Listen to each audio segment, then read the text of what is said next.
We just looked at the definition of ideal, how to show something's an ideal, and we looked at this example, lower triangular 2x2 matrices with entries in R. We showed that the subset of matrices with the only non-zero entry being in the lower left-hand corner is an ideal. And now I'd like to talk about cosets. Since I have an ideal in a ring, I can think about cosets. I'm going to think about left cosets, okay, and quotient rings. So, for instance, if I took any element of my ring, A, 0, B, C, plus I itself, that's a set, okay? That's the set of elements that look like A, 0, B, C, plus 0, 0, K, 0, such that 0, 0, K, 0 is in I. Okay? So it's an element plus a set, which gives me this set. Notice, in this description, that's fixed. It's part of the definition. So that is one and only one matrix. That's something else. So let me just give you sort of a toy example. How about the element 7, 3, 2, 0 plus I? Okay, so that's the set of things that have a 7 up here, a 3 down here, and frankly you can have anything you want down here, such that K is a real number. Why? Because you might have a 2 there, but I can put any real number I want there. So it's the set of things that look like that. Now these are sets, and these are called left cosets because I'm adding an element of the ring to the left side of the ideal.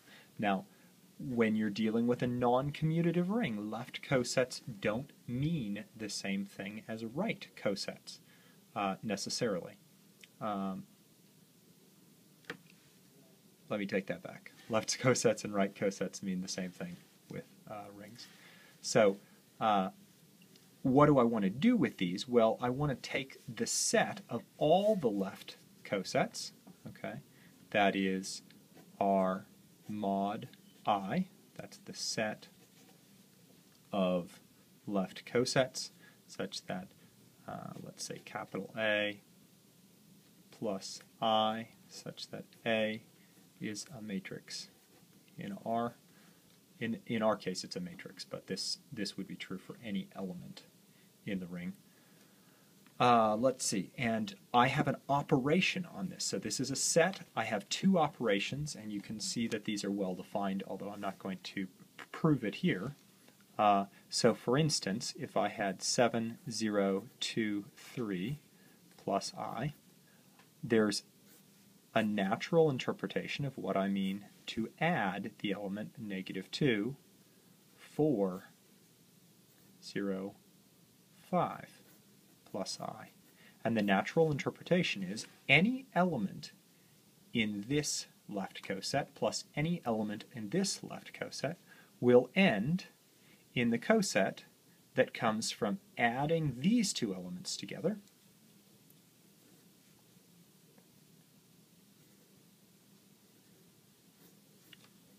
and using that as the representative for a coset. So you might just double check, well, what's an element in this coset look like? So an element in this coset might be something like 7, 0, 100, 3. An element in this coset might be something like -2, 0, -50, 5. And, of course, if you added those two things together, you would get the element 5, 0, 50, 8. Can you see that that's an element in this coset? Okay, so that's well defined. Also, you have a clear definition of, let me say, any element A plus I times any element B plus I is defined to be AB plus I. So natural multiplication, and again, any element in this set times any element in this set always lands in that set. So what does that look like here? Well, that looks like something like 5, 0, 6, 8 plus I times, oops, I guess I had to put matrix marks around that, plus 2, 0, negative 1, 4 plus I.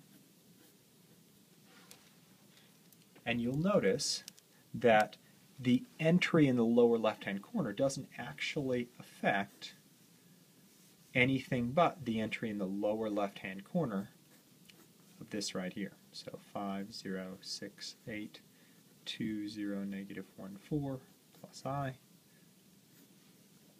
And that's actually, let's see if we can do it real quickly here. That's 10, and then 0, and then 12 minus 8 is 4, and then 32 plus I. And of course, if you use different representatives here, if you change the 6, the only entry that changed here is the 4. If you change the negative 1, the only entry that changed was there. So the interesting thing is that you can look at this quotient ring, and then you can say, these elements essentially walk in lockstep, act the exact same way. Well, the next natural question to ask is, what does this quotient ring look like? And the first isomorphism theorem actually answers that, but that'll come in the next video.